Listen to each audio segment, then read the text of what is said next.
دمعة تتلوها أخرى دمعة تتلوها أخرى من هموم كالستور من هموم كالستور كم لنا أمجاد عز كم لنا أمجاد.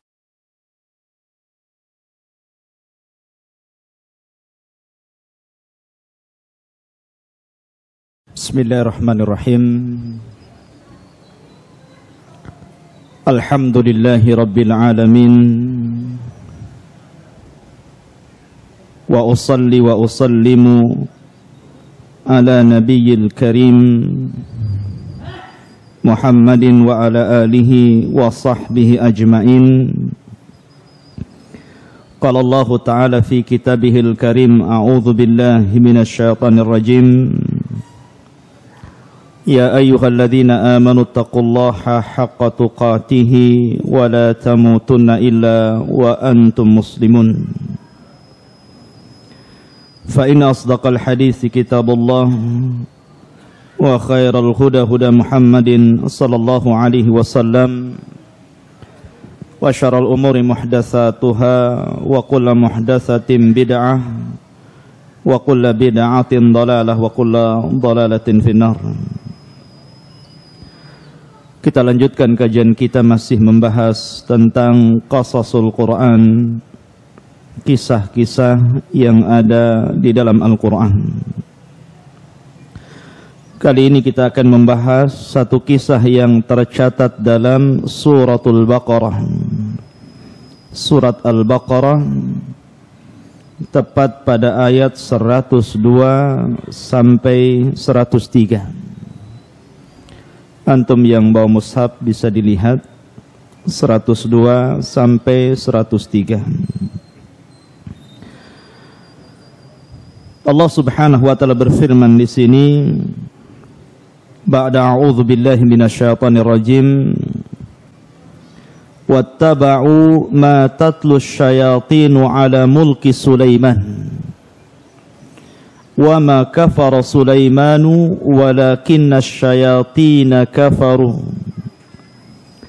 yu'allimuna an-nasa as-sihra wa ma unzila 'alal malakaini bi Babila Harut wa Marut wa ma yu'allimani min ahadin hatta yaqula innama nahnu fitnatun fala takfur.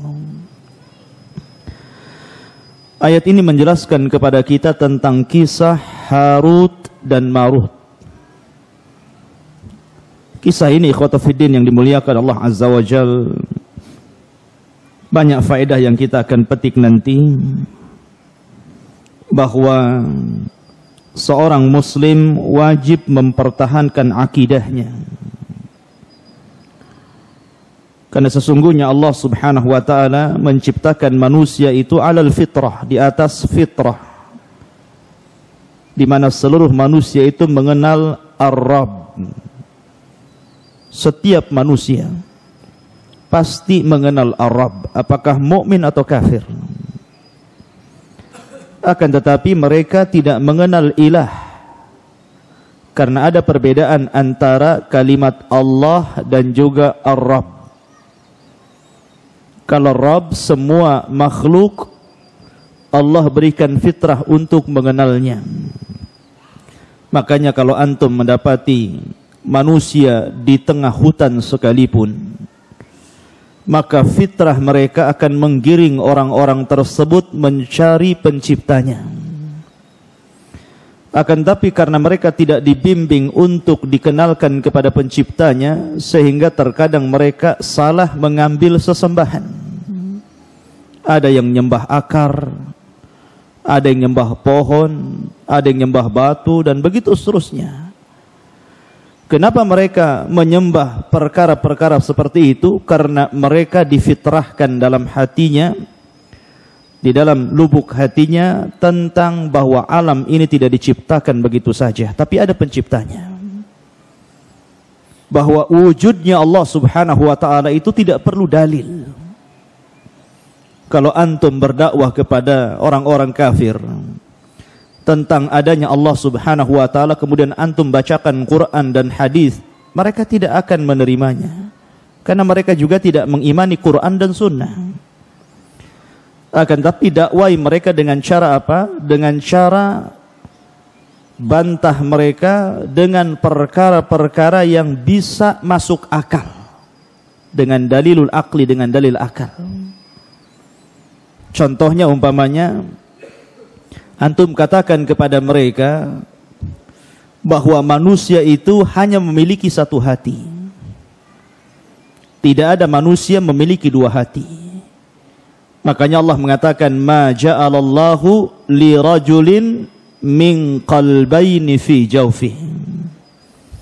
Allah tidak menjadikan pada diri seseorang itu dua hati.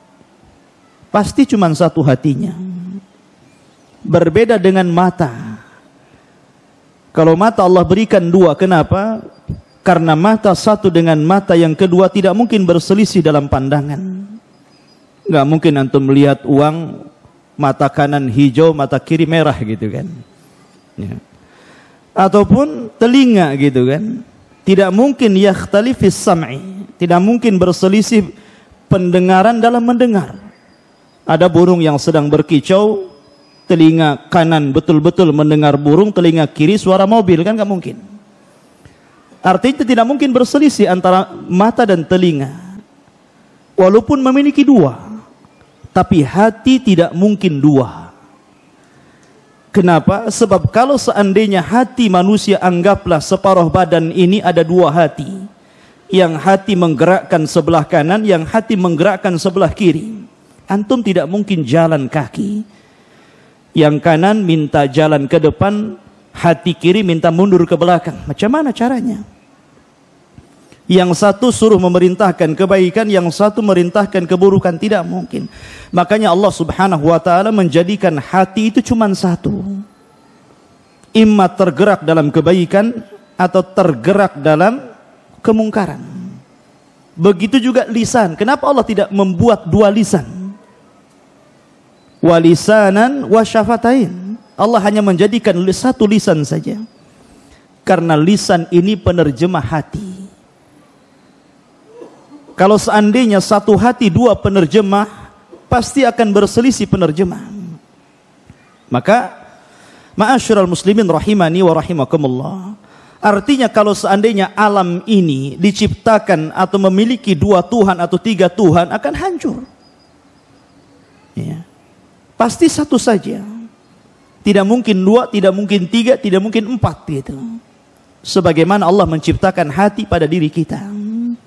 Allah tidak menciptakan dua hati pada diri kita karena akan berselisih. Itu yang ada pada hati kita saja, pada badan kita. Wa fi anfusikum afala tubsirun. Dan pada diri kalian itu ada tanda-tanda kuasa Allah Subhanahu wa taala.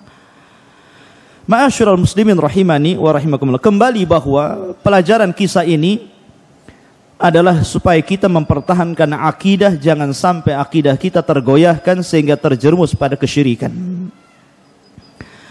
Taib, kita akan bicara tentang kisah Harut dan Marut.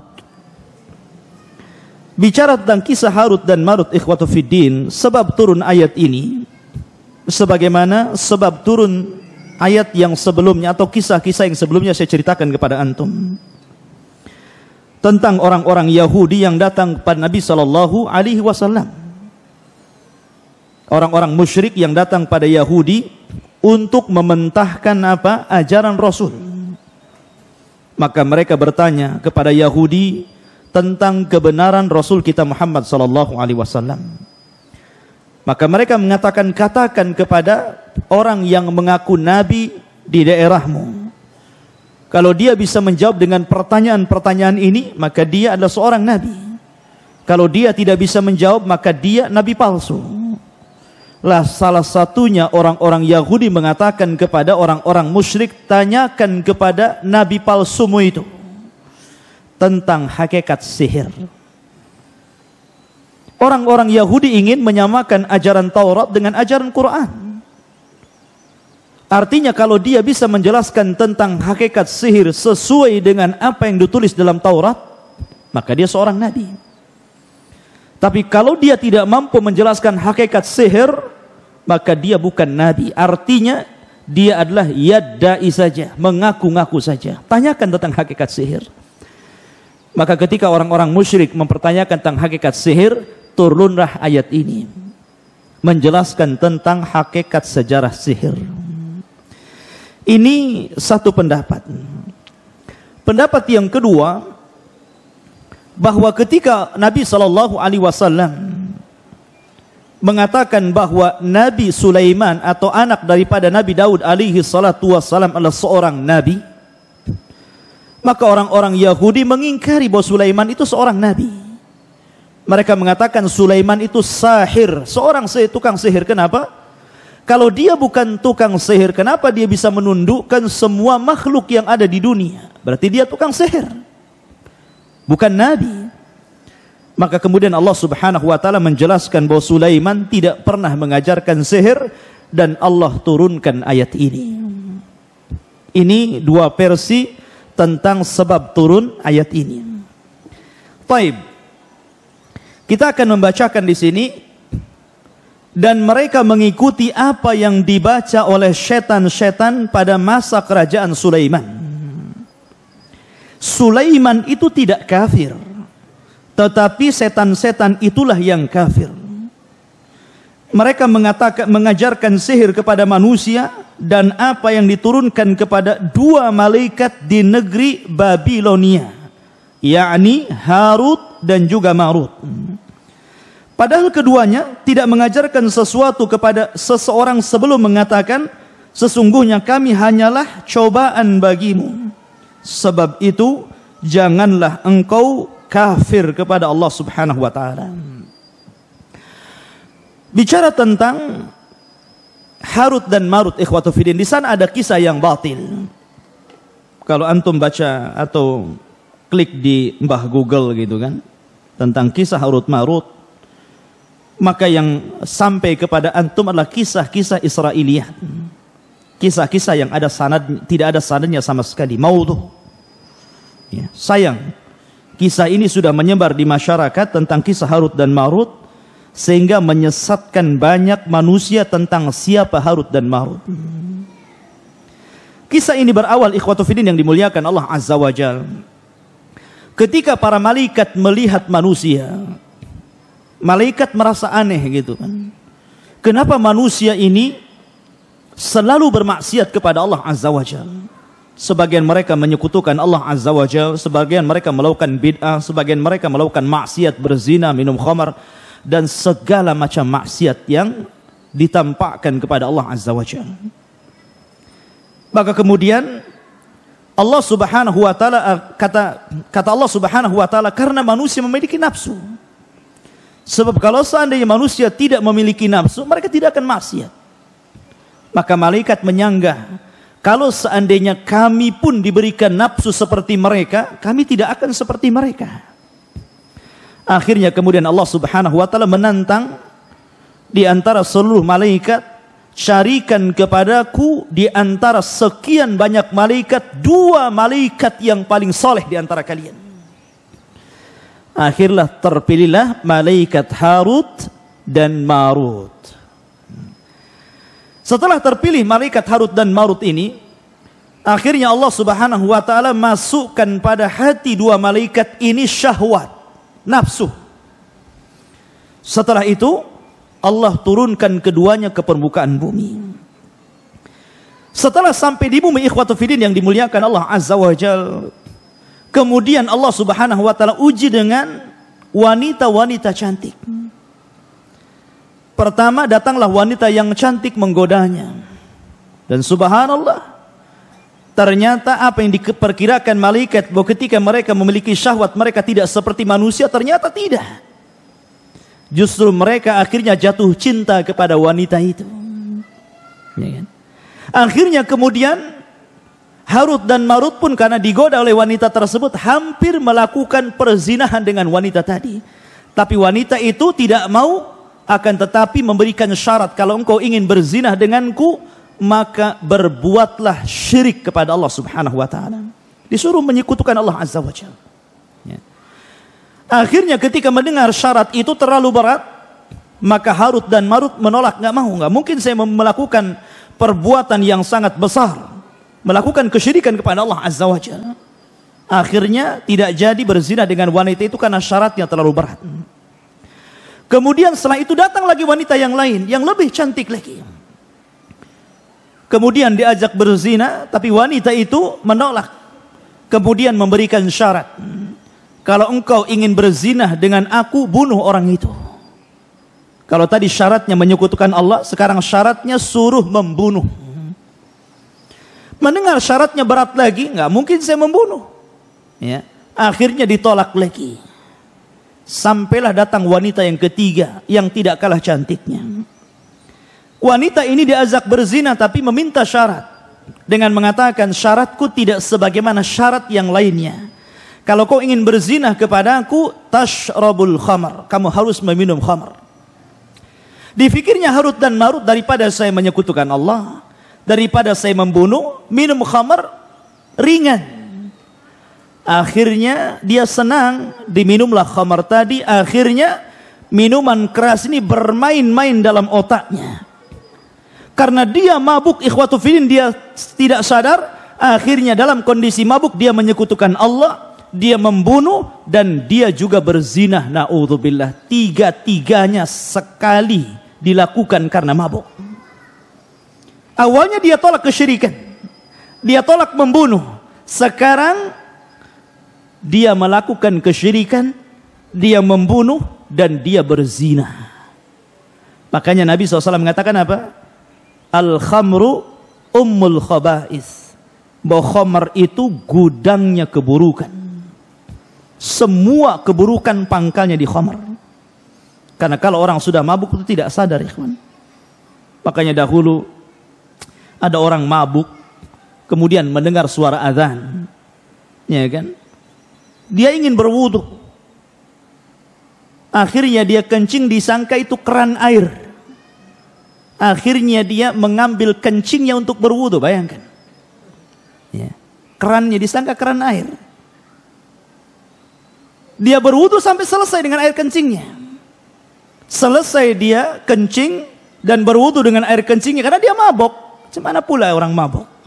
Dia pun berdoa kepada Allah Azza wa Jalla, Allahumma ij'alni minat tawwabin waj'alni minal mutatahhirin. Doanya bagus. Ya Allah, jadikan aku termasuk hamba yang bertobat dan jadikan aku hamba yang bersuci. Bayangkan orang mabuk. Ya kan? Ma'asyiral muslimin rahimani wa rahimakumullah. Akhirnya kemudian setelah malaikat ini sadar, menyesal. Menyesal dengan penyesalan yang luar biasa.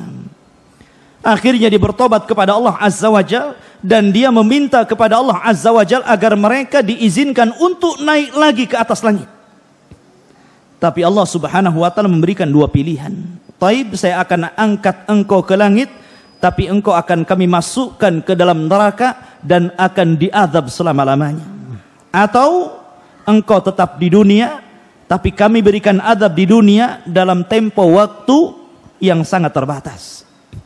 Maka kedua malaikat Harut dan Marut pun akhirnya memilih tinggal di dunia karena azabnya terbatas. Karena kalau sudah dikiamatkan selesai.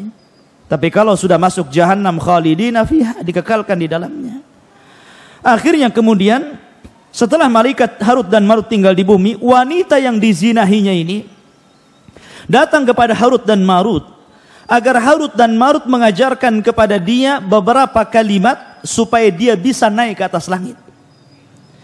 Maka kemudian diajarkan oleh Harut dan Marut beberapa kalimat. Akhirnya setelah diajarkan mantra-mantra dan kalimat-kalimat tersebut, betul wanita itu bisa terbang ke langit.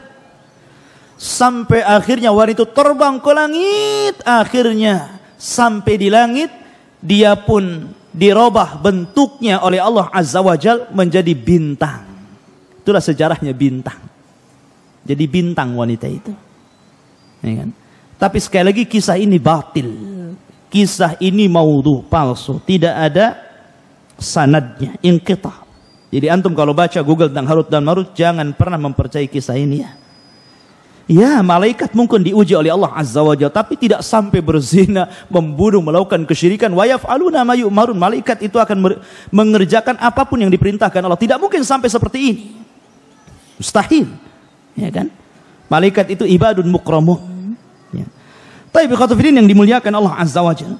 Lalu sebenarnya siapa Harut dan Marut itu? Dan bagaimana kisahnya? Ya. Ma'asyiral muslimin rahimani wa rahimakumullah. Kisah Harut dan Marut ini dimulai dari kisah Nabiullah Sulaiman alaihi salatu wassalam. Jadi sebelum Nabi Sulaiman alaihi salatu wassalam diutus menjadi nabi dan rasul, syayatin al-jin ini, mereka senantiasa naik ke langit.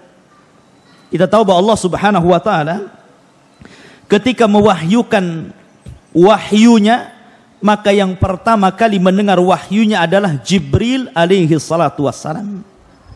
Jadi ketika Allah Subhanahu wa taala hendak menurunkan wahyu, maka suara wahyunya itu seperti rantai yang bersuara gemerincing yang seolah-olah dipukulkan di batu. Dan itu membuat seluruh malaikat langit pingsan. Maka yang pertama bangunlah Jibril alaihi salatu wassalam. Maka Allah Subhanahu wa taala mewahyukan kepada Jibril wahyu yang akan terjadi di permukaan bumi. Ini menunjukkan bahwa Jibril lah yang berhak mendapatkan wahyu. Sebab kalau seluruh malaikat mendengarnya, maka apa keistimewaan Jibril daripada seluruh malaikat? Tidak ada istimewanya. Maka hanya Jibril yang mendengar. Setelah Allah Subhanahu wa taala kemudian mewahyukan kepada Jibril dan selesai mewahyukan kepada Jibril, barulah kemudian seluruh malaikat terbangun dari pingsannya. Dan mereka bertanya kepada Jibril, "Madza qala rabbukum ya Jibril?" Apa yang difirmankan kepadamu wahai Jibril dari Rabbmu? Maka Jibril pun menceritakan apa yang diperintahkan Allah kepada dirinya. Maka semuanya mengatakan qalul haq, qalul haq, qalul haq. Artinya yang diwahyukan adalah semuanya kebenaran. Lah ketika Jibril ini mewahyukan kepada malaikat-malaikat yang lain, memberikan wahyu Allah kepada malaikat-malaikat yang lain, syaitan, jin, itu mereka naik ke langit. Ya, mereka itu naik ke langit. Sampai di maqaidas sam', ada tempat-tempat pos-pos mereka. Ya, ada pos-pos mereka, tempat mereka mencuri dengar apa yang dibicarakan Jibril dengan seluruh malaikat yang akan terjadi di permukaan bumi. Ya. Dan ketika itu langit belum dijaga oleh bintang, artinya bintang belum difungsikan untuk melempar syaitan. Sehingga mereka leluasa mendengar wahyu. Ya. Setiap mereka mendengarkan wahyu satu kalimat, maka mereka akan memberikan informasi kepada jin yang di bawahnya, jin yang di bawahnya, jin yang di bawahnya. Terkadang mungkin bisa 100 jin, 1000 jin, ya. Tapi yang benar ini jin pertama saja. Jadi jin yang mendengar ini saja yang benar. Ketika disampaikan ke yang kedua, yang ketiga ini sudah ditambahi kedustaan. Kemudian yang kedua, yang ketiga ditambah lagi dusta, ditambah lagi dusta, ditambah lagi dusta. Maka 99% kedustaan, 1% saja yang benar. Jadi kalau seandainya jin itu naik sampai 1000 jin, ya, bertingkat-tingkat sampai ke atas, berarti satu yang benar, 999 itu dusta. Atau kalau mungkin 100, berarti satu yang benar, 99 dusta. Itu yang sampai ke jin yang paling bawah. Makanya kenapa para dukun itu sebenarnya kadzabun, para pendusta. Karena lebih banyak dustanya daripada benarnya. Maka sampai jin yang bawah, maka mereka akan mencari para kuhan, mencari para dukun paranormal untuk memberikan kepada mereka kabar tentang gaib menurut manusia. Kemudian mereka akan barter informasi, di mana jin akan memberikan informasi kepada dukun dan dukun akan memberikan kekufurannya kepada jin, penyembahannya kepada jin. Mereka berbisnis dalam kekufuran, ya kan? Akhirnya ketika Nabiullah Sulaiman alaihi salatu wassalam, Allah angkat menjadi nabi dan rasul. Ingat ikhwan, dari seluruh keturunan Yakub atau Bani Israel, Yakub itu Israel, maka seluruh keturunannya adalah Bani Israel. Yakub itu memiliki 12 anak. 12 putra, salah satunya Yusuf dan Binyamin. Lah dari 12 putra Yakub inilah kemudian lahir keturunan-keturunan Yakub yang disebut dengan Bani Israel. Lah Bani Israel ini terbagi menjadi dua. Ada yang Allah karuniakan dari keturunannya para nabi dan rasul, dan ada yang Allah karuniakan dari keturunannya menjadi para penguasa dan raja. Ya. Lah ada dua nabi yang Allah gabungkan antara nubuwah dan juga kerajaan. Siapa? Pertama Nabi Daud alaihi salatu wasalam. Allah gabungkan bukan hanya sebagai nabi, tapi dia juga sebagai raja. Padahal sebelumnya kalau raja saja, kalau nabi saja. Ya. Tapi Daud Allah gabungkan dua kenikmatan, nabi dan juga raja. Kemudian setelah Daud meninggal dunia, warisan ini diberikan kepada ibnu Daud, Sulaiman alaihi salatu wassalam. Allah gabungkan juga dua kekuasaan ini, jadi nabi dan juga jadi raja. Bahkan dia raja dari seluruh para raja di zamannya. Makanya sering saya katakan bahwa di dunia ini yang pernah berkuasa, menguasai dunia secara jumlah hanya ada 4. Yang 2 mukmin dan 2 kafir. Yang satu Nabi Sulaiman, dia menguasai dunia, dia mukmin. Kemudian yang kedua Dzulqarnain, dia menguasai dunia dan dia mukmin. Kemudian yang 2 kafir, pertama Raja Namrud, yang ketiga, yang keempat Bukhtun Nasr, yang telah menyerbu negeri Palestina dan memperbudak bangsa Yahudi. Ya. Ada yang mengatakan ikhwatu fiddin yang dimuliakan Allah Azza wa Jalla. Jadi ketika Sulaiman ini Allah berikan mukjizat bahwa dia diberikan seluruh kekuasaan yang ada di alam semesta, maksudnya di alam bumi ini, dia bisa menaklukkan seluruh binatang. Dia bisa menaklukkan manusia dan juga jin, semua tunduk kepada Sulaiman. Makanya dia berdoa kepada Allah, Rabbi habli, ya Allah berikan kepadaku mulkun la yambagi ahadun ba'di, begitu. Ya. Jadi ya Allah berikan kepadaku satu kerajaan yang kerajaan ini tidak bisa dimiliki siapapun setelahku. Karena dia bisa menguasai semuanya. Ya kan? Dia bisa menguasai manusia, dia bisa menguasai jin, dan dia bisa menguasai seluruh hewan-hewan. Bayangkan, Anda bisa bayang pasukan Sulaiman ini. Ya kan? Dia memiliki pasukan yang sangat kuat. Karena jin takluk kepada Sulaiman. Lah ketika itu ikhwatu fiddin yang dimuliakan Allah Azza wa Jalla, Sulaiman ini punya katib, tukang catat. Ya kan? Setiap dan tukang catatnya Sulaiman, sekretarisnya Sulaiman ini menulis segala sesuatu yang diperintahkan Sulaiman, yang dirahasiakan Sulaiman, baik tentang nama-nama Allah yang azam, baik tentang rahasia jin, baik tentang rahasia binatang ataupun manusia. Dan yang tahu hanya Sulaiman dan tukang catatnya ini. Setelah Sulaiman alaihi salatu wassalam, Allah takdirkan mendekati kematiannya. Maka kemudian Sulaiman akhirnya menyimpan catatan sekretarisnya itu di bawah singgasananya, di sebuah kotak, dan diletakkan di bawah kursinya. Dan ketika itu Sulaiman alaihi salatu wassalam sempat mengatakan kepada seluruh jin dan manusia, man iqtaraba fi hadas sunduk minal jin sayastarih. Barang siapa yang mendekati kotak yang berisi tulisan-tulisan yang berharga ini, kalau dia dari kalangan jin, maka dia terbakar. Ya kan?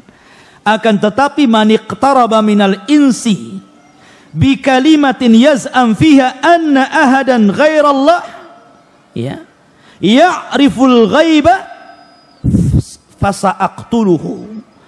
Tapi barang siapa yang kemudian didekati oleh manusia, kemudian setelah dia membaca di antara kalimat-kalimat yang tercatat itu, kemudian dia mengaku mengetahui yang gaib, maka saya akan bunuh dia.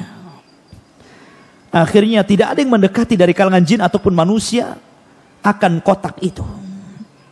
Maka ketika Sulaiman meninggal dunia dan tidak ada yang tahu meninggalnya, bagaimana tidak ikhwatu fiddin? Tidak ada yang tahu, bahkan jin tidak tahu Sulaiman mati. Sulaiman hanya duduk di singgasananya, kemudian rayap memakan singgasananya, kemudian setelah rapuh roboh, barulah mereka tahu Sulaiman meninggal. Artinya di sini bahwa kalau memang jin adalah rujukan para dukun, paranormal, dan mereka mengaku sesuatu yang gaib, padahal tidak ada yang mengetahui kecuali Allah Azza wa Jalla, jin saja tidak tahu yang gaib padahal rujukannya. Jin tidak tahu kematian Sulaiman. Sulaiman sudah mati, jin tidak tahu. Macam mana kemudian para dukun mengetahui hal-hal yang gaib sementara rujukannya tidak tahu yang gaib? Ma'asyiral muslimin rahimani wa rahmatullahi. Maka setelah Sulaiman meninggal dunia, kemudian generasi yang mentauhidkan Allah Azza wa Jalla sudah mulai punah. Datanglah generasi berikutnya yang mereka sudah terpengaruh akidahnya. Akhirnya kemudian syaitan datang kepada kaum Babil, kaumnya Sulaiman alaihi salatu wasallam, menjelma menjadi seorang manusia yang sangat saleh. Ketika itu di Babil ini ada seseorang yang bernama Harut dan Marut. Karena solehnya sehingga seolah-olah dia malaikat. Makanya Allah Subhanahu wa taala mengatakan, "Wa ma unzila 'alal malakaini bi Babila Harut wa Marut." Dan apa yang diturunkan kepada dua malaikat di Babil, yakni Harut dan Marut. Artinya Harut dan Marut itu bukan malaikat, tapi seolah-olah malaikat karena dia saleh. Ada juga ahli tafsir mengatakan bahwa dia adalah syaitan. Harut dan Marut ini syaitan, berpura-pura menjadi malaikat, sehingga dikatakan dua malaikat. Walaupun pendapat yang rajih, yang masyhur, yang mendekati kepada kebenaran, wallahu alam, bahwa Harut dan Marut adalah minal bashar.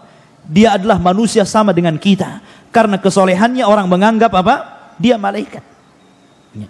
Akhirnya kemudian syaitan ini mendatangi Harut dan Marut. Kemudian syaitan mengatakan kepada Harut dan Marut, kata syaitan kepada Harut dan Marut mengatakan, "Aturiduna, maukah kalian an adullakum ala mulkin la yanfad?" Maukah kalian berdua aku tunjukkan kepada sebuah kerajaan, sebagaimana engkau melihat bagaimana Sulaiman bisa menaklukkan semua yang ada di bumi ini, baik jinnya, binatangnya, manusianya, maka aku pun akan menunjukkan kepada apa yang dimiliki Sulaiman. Maka akhirnya Harut dan Marut ini diuji oleh Allah Azza wa Jalla. Akhirnya nurut kepada syaitan ini. Kemudian kata syaitan ini, bongkarlah di bawah kursi ini ada sunduk, ada kotak. Di situ ada buku yang mempelajari tentang ilmu-ilmu yang dipelajari Sulaiman. Maka kemudian Harut dan Marut mengatakan, "Kenapa engkau tidak ambil saja buku itu dan kau pelajari sendiri?" Syaitan ketakutan. Kenapa? Karena janji Sulaiman mengatakan, barang siapa yang mendekati sunduk ini dan dia adalah jin dan syaitan, maka terbakar dia. Gak berani. Ya kan? Nggak berani dia. Akhirnya menyuruh Harut dan Marut menggalinya. Dan setelah dibongkar kursinya, ternyata dia mendapatkan satu kotak dan berisi catatan ilmu Sulaiman tentang sihir, menaklukkan jin, menaklukkan binatang, dan begitu seterusnya. Akhirnya kemudian keduanya mempelajari catatan Sulaiman itu. Dan setelah mempelajari, akhirnya dia pun memiliki ilmu sihir. Dan dikenal oleh orang-orang, kalau antum ingin belajar sihir, datanglah kepada Harut dan Marut. Itu guru sihir yang paling unggul di zaman itu. Ya kan? Maka semua orang berbondong-bondong kepada Harut dan Marut, karena di zaman itu ikhwatu fillah, orang-orang Yahudi itu terkenal tukang main sihir. Karena sihir itu berasal dari mereka. Makanya siapa yang menyihir Nabi coba? Yahudi. Labid bin Asam, seorang Yahudi yang menyihir Nabi. Nabi disihir. Diambil sisirnya Nabi, Mishtah dan rambutnya Nabi serta sisir yang biasa bersisir Nabi diambil oleh Labid bin Asam, kemudian dijadikan buhul untuk menyihir Nabi. Dan berhasil. Ya kan? Karena sihir itu pasti ada buhulnya. Min syarri nafasa tifil uqad. Uqad itu artinya bukhul. Setiap sihir itu ada bukhulnya. Ya. Maka kemudian dan bukhul itu biasanya diambil dari orang yang akan disihir. Entah pakaiannya, entah mungkin rambutnya, entah kukunya. Pokoknya dari badan tukang sihir yang akan disihir tadi. Maka akhirnya kemudian diambillah rambut dan sisir Nabi SAW. Kemudian dimantra-mantrai oleh Labid bin Asam Yahudi ini. Kemudian diletakkan dalam sumur. Bayangkan, bukhulnya diletakkan dalam sumur. Akhirnya Nabi terkena sihir. Sehingga dia terhayalkan dia sudah menggauli istrinya padahal tidak. Seolah-olah dia telah menggauli istrinya padahal nggak menggaulinya. Tapi ikhwatu fiddin, akidah ahli sunnah bahwa karena ada orang yang berusaha melemahkan hadis ini. Hadis ini berusaha dilemahkan. Ya kan? Oleh sebagian orang-orang yang tidak suka dengan sunnah. Mereka mengatakan tidak mungkin Rasul kena sihir. Bukankah Rasul maksum? Bukankah Rasul terjaga? Ikhwan, ya. Tidak ada kaitan Rasul kena sihir dengan kemaksuman Rasul. Tidak ada kaitannya. Justru sebenarnya ini menguatkan bahwa Nabi kita Muhammad sallallahu alaihi wasallam itu abduhu wa rasuluhu. Dia adalah hamba. Makan seperti kita, minum seperti kita, tidur seperti kita, dan terkena sihir seperti kita terkena sihir. Ya.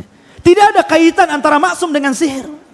Karena Allah Subhanahu wa taala berfirman, "Ya ayyuhar rusul, balligh ma unzila ilaika, fa illam taf'al fama ballaghta risalatah, wallahu ya'simuka minan nar."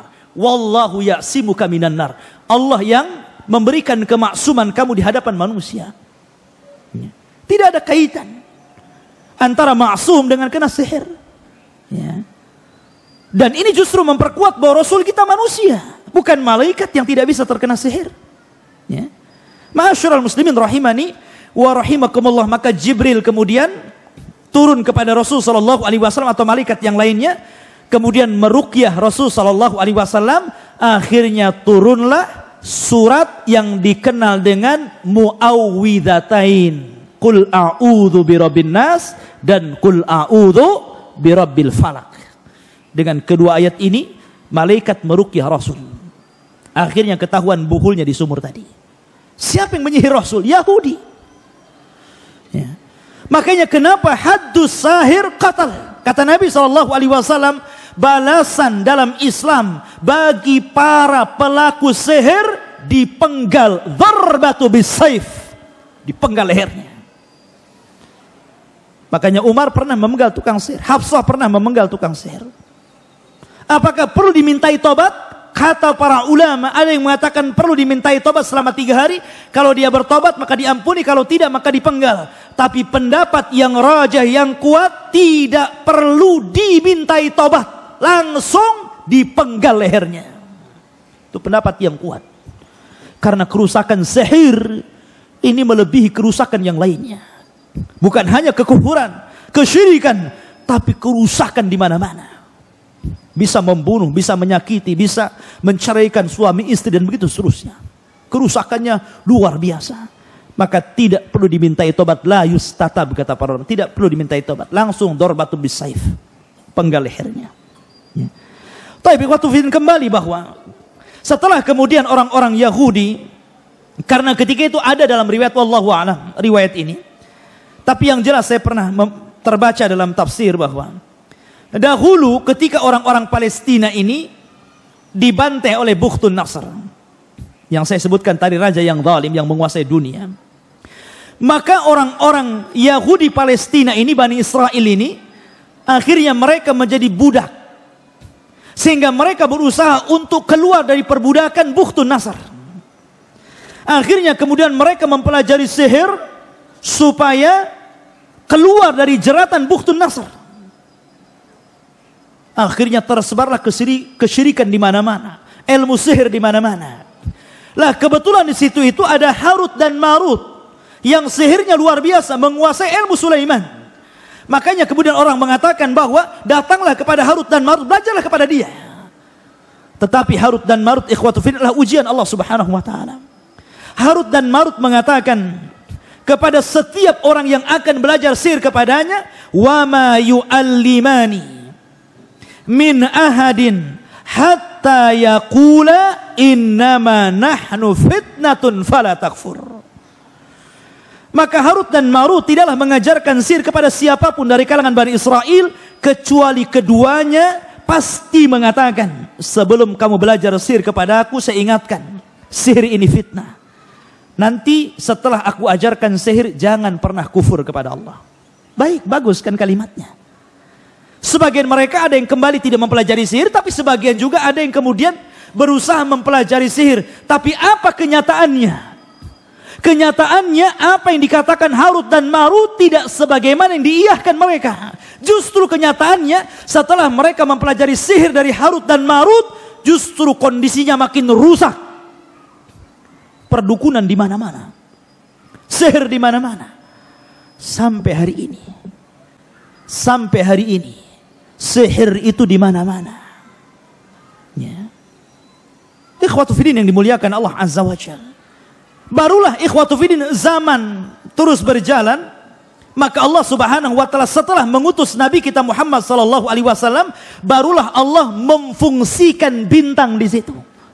Bayangkan, zaman Nabi Sulaiman sampai ke zaman Rasul itu ribuan tahun, ikhwan. Bukan puluhan tahun, bukan ratusan tahun, ribuan tahun. Baru Allah Subhanahu wa taala yahrusus sama, menjaga langit dari syaitanir rajim. Dengan cara apa? Memfungsikan bintang. Sehingga ketika itu ikhwatu fiddin, syaitan tidak bisa naik lagi ke langit. Mereka hanya berputar-putar di bumi dan tidak bisa naik ke langit. Setiap mereka naik ke langit, maka mereka akan ditembak oleh meteor dan mati. Sehingga mereka tidak berani. Di zaman Rasul tidak ada syaitan yang berani masuk ke langit. Dan ini menunjukkan tentang bagaimana Allah Subhanahu wa taala menjaga keotentikan risalah Rasul. Inna nahnu nazzalna dzikra wa inna lahu lahafizun. Kami yang menurunkan Al-Quran, kami yang menjaganya. Sebab kalau seandainya syaitan ini naik, maka akan tercampur antara perkataan Allah dan perkataan dukun. Al-Quran terjaga, maka mereka tidak bisa naik ke langit, karena mereka akan ditembak. Ya. Maka akhirnya mereka berputar-putar di bumi sampai suatu ketika Nabi SAW berdakwah di Taif. Ma'ruf kisahnya. Ternyata penduduk Taif tidak menerima dakwah Rasul. Justru yang ada Rasul SAW dilempari sampai berdarah-darah. Akhirnya kemudian Nabi SAW pulang dengan tangan hampa bersama budaknya Zaid ibn al-Harithah. Kemudian singgah di satu tempat. Maka Nabi SAW sholat dan membaca Al-Quran. Ada yang mengatakan setelah surat Al-Fatihah beliau membaca surat Ar-Rahman. Ada yang mengatakan surat yang lainnya. Akhirnya tiba-tiba ja'a nafarun minal jin. Datang sekelompok dari jin. Ada yang mengatakan jin ini dari Yaman, ya kan? Jin dari Yaman melintas ketika Nabi SAW sedang membaca Al-Quran, dan ini disebutkan dalam surat jin. Ya. Dalam surat jin disebutkan ketika jin nafarun minal jinni, ada sekelompok jin yang mendengarkan bacaan Al-Quran, maka mereka mengatakan fa'aman nabi, kami beriman dengan Al-Quran. Dan kata para ulama tafsir bahwa jin yang pertama beriman kepada Rasul adalah jinnya orang-orang Yaman. Subhanallah ikhwan. Yaman ini memang luar biasa. Termasuk juga jullus sahabah. Sahabat-sahabat yang mulia yang membantu Nabi SAW semuanya dari Yaman, kecuali orang-orang muhajirin yang membantu Rasul dengan tenaga mereka, dengan harta mereka, dengan jiwa mereka, sampai Islam tersebar. Itu salah satunya adalah apa? Adalah perjuangan orang-orang Yaman. Karena orang-orang Ansar itu semua dari Yaman, dari kabilah Khazraj dan kabilah Aus. Baik manusianya, baik jinnya, maka mereka adalah generasi pertama yang beriman kepada Nabi SAW. Makanya Rasul memuji Yaman, ya kan? Al-barakatu yamaniyah wal ilmu yamani. Berkah itu ada di Yaman, ilmu itu ada di Yaman, dan begitu seterusnya. Tapi fitnah juga di Yaman. Karena tanda-tanda kiamat ketika 3 negara berperang. 1 Yaman, 2 Irak, 3 Syam. Dan sekarang 3-tiganya telah berperang. Tanda-tanda kiamat, ikhwan. Ya kan? Apakah jin-jin yang pertama beriman kepada Nabi SAW mereka adalah sahabat-sahabat Rasul? Sebagian ulama tafsir mengatakan ya mereka sahabat Rasul. Mereka adalah sahabat Rasul. Mereka sama kedudukannya seperti Abu Bakar, Umar, Utsman, Ali. Kenapa? Karena ta'rif sahabat Rasul apa? Kata Ibnu Hajar, dan ini definisi yang paling mendekati kebenaran. Sahabat adalah man laqiyan nabiyya sallallahu alaihi wasallam. Pertama berjumpa dengan Rasul. Tidak mesti melihat Rasul, tapi berjumpa. Karena kalau melihat, orang yang buta tidak jadi sahabat. Yang penting berjumpa dengan Rasul. Yang kedua, beriman dengan Rasul. Bukan hanya berjumpa, tapi beriman. Karena banyak yang berjumpa tidak beriman, bukan sahabat. Abu Jahal juga berjumpa, tapi tidak beriman. Tapi sahabat, tidak disebut sahabat. Tidak ada sahabat Rasul Abu Jahal. Abu Lahab. Ya. Kemudian, wa mata 'alal Islam. Yang ketiga, mati di atas Islam. Karena banyak juga sahabat yang murtad. Yang murtad tidak Islam. Artinya tidak jadi sahabat. Walau takhallalatir riddah. Dan yang keempat, kalau dia kemudian sempat murtad, kemudian masuk ke dalam Islam, perkataan yang rajih para ulama, dia digolongkan sahabat walaupun sempat murtad, tapi masuk lagi ke dalam Islam. Sebagaimana ada beberapa sahabat yang murtad kemudian di zaman Abu Bakar masuk lagi ke dalam Islam. Mereka sahabat Rasul. Maka jin-jin yang beriman di zaman Rasul, mereka adalah sahabat Rasul. Mereka berjumpa dengan Rasul, mereka beriman dengan Rasul, mereka mati di atas agama Rasul, maka mereka sahabat Rasul dari kalangan jin tentunya. Ya. Ma'asyiral muslimin rahimani wa rahimakumullah. Kembali bahwa setelah itu maka jin banyak yang beriman kepada Allah Azza wa Jalla ketika mendengar suara Al-Quran, maka mereka kemudian kembali kepada kaumnya dan mendakwahkan Islam. Dari sini kita tahu bahwa Rasulnya kalangan jin adalah manusia. Tidak ada nabi dan Rasul dari kalangan jin. Jin itu mengikut syariat manusia. Rasul mereka sama dengan Rasul kita, Nabi mereka sama dengan Nabi kita Muhammad sallallahu alaihi wasallam. Ma'asyiral muslimin, kemudian Allah Subhanahu wa taala mengatakan, "Fayata'allamuna minhuma ma yufarriquna bihi bainal mar'i wa zawjihi." Maka kemudian orang-orang Bani Israel, orang-orang Yahudi itu mempelajari dari keduanya Harut dan Marut apa yang bisa memisahkan antara suami dan istri. Perlu catatan ikhwan, sihir dahulu dengan sihir sekarang itu ada kemiripan. Sihir yang banyak di masyarakat kita dan juga di masyarakat dahulu sebelum Islam itu berkisar di antara 2 sihir. Yang pertama as-sarfu dan yang kedua al-atfu. Itu yang banyak sihir. Pertama as-sarfu, yakni memalingkan suami istri suruh bercerai. Terkadang ada suami yang kena sihir melihat istrinya tidak suka, malas untuk melakukan hubungan dengan istri padahal hubungan itu syar'i, ya kan? Malas untuk mendekati istrinya, atau mungkin sebaliknya, akhirnya ujung-ujungnya cerai. Atau yang kedua al-atfu, sebaliknya, ya. Sebaliknya menanamkan kecintaan kepada keduanya, atau menanamkan kecintaan kepada wanita orang, atau bahasa kita mungkin ilmu pelet begitu ya, supaya orang dekat dengan dia. Dan ghalibus sihri hakada, umumnya sihir seperti itu. Namun ada juga sihir yang ganas yang sampai membunuh ikhwan. Naudzubillah. Ya. Maka di sini Al-Quran mengatakan bahwa mereka mempelajari sihir itu apa yang bisa memisahkan antara suami istri. Wa ma hum bidharina bihi min ahadin illa biiznillah. Tapi ingat bahwa sihir apapun tidak akan memadaratkan siapapun kecuali atas izin dari Allah Subhanahu wa taala. Seandainya tukang sihir ini berkumpul di dunia kemudian hendak menyihir antum, kalau seandainya Allah tidak mengizinkan sihir itu terkena antum, antum tidak akan terkena sihir. Karena Rasul mengatakan, seandainya seluruh manusia berkumpul, jinnuhum wa insuhum, manusia dan jinnya, ala an yadhurruka bi syai'in lan yadhurruka illa bima qad kataballahu lak. tidak akan sampai madarat itu kepadamu kecuali memang madarat itu sudah ditetapkan di Lauhil Mahfuz. Ya. Kemudian wa yata'allamuna ma yadurruhum wa la yanfa'uhum, dan mereka mempelajari apa yang memadaratkan mereka dan tidak bermanfaat. Sihir itu tidak ada manfaatnya sedikit pun, bahkan akan mengantarkan kepada kekufuran. Sihir itu tidak manfaat, ikhwan. Maka jangan pernah mempelajari sihir. Jangan pernah, ya. Mencoba-coba baca antum ke pasar, ini ada bagus, ada buku mujarabat, ya kan? Isinya a ba ta sa jim kan gitu kan? Nggak jelas itu. Ya.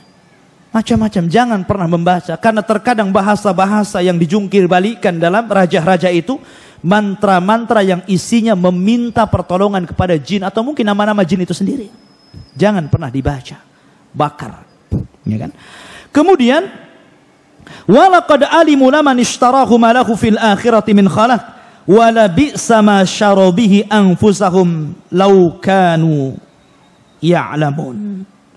Dan sungguh mereka sudah tahu barang siapa membeli menggunakan sihir itu niscaya tidak akan mendapatkan keuntungan di akhirat. Dan sungguh sangatlah buruk perbuatan mereka yang menjual dirinya dengan sihir sekiranya mereka mengetahuinya. Walau annahum amanu wattaqau lamasubatu min indillahi khairun law kanu ya'lamun. Dan jika mereka beriman dan bertakwa, pahala dari Allah pasti lebih baik sekiranya mereka mengetahui. Subhanakallah bihamdika asyhadu an la ilaha illa anta astaghfiruka wa atubu ilaik. Allahu ta'ala alam. Assalamualaikum warahmatullahi wabarakatuh.